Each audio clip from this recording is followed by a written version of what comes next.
This is Jeff Washy from Alaris Financial. Recently, I was invited to attend a trade briefing by the U.S. Chamber and the Minnesota Chamber.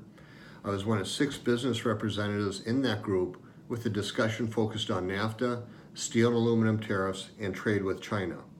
Now, I've worked with many manufacturing companies in my banking career and received a great amount of feedback to help me prepare for that briefing.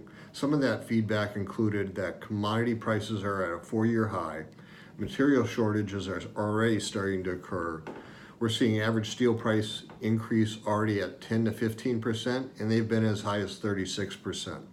And customers are trying to order as much as possible right now to avoid uncertain price increases and that the tariffs will impose, along with any impending material shortages that may occur.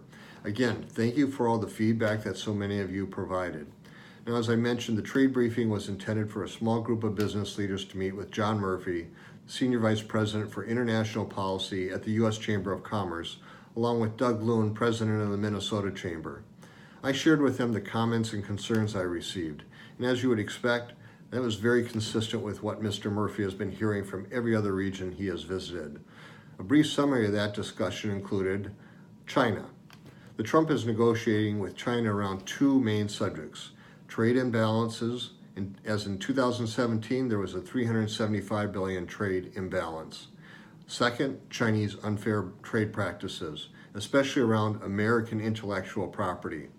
And over the weekend, China talked about shrinking that trade imbalance by roughly $200 billion.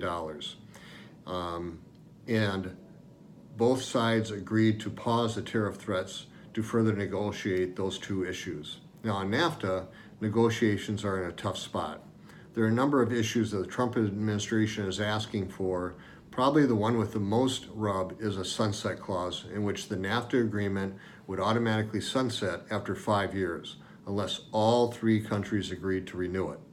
Canada and Mexico are opposed to this. We are also at a point where it'd be very unlikely to get any changes approved this year due to the processes any changes would have to go through in each of the 3 countries. Then steel and aluminum tariffs. As we know, in March, Trump imposed tariffs on 25% of steel imports and 10% of imported aluminum, but granted the 28 EU countries an exemption until June 1st. He also temporarily excluded Canada and Mexico, provided they agree to renegotiate NAFTA to his satisfaction.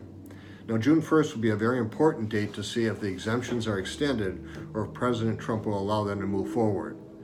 Also, the price of steel is currently 40% higher in the U.S. than it is in Europe. And there are 18 times more businesses, as measured by number of employees, that are negatively impacted by the tariffs than will be helped by them. Again, I provided a small sample of the comments I received and a brief summary of that discussion.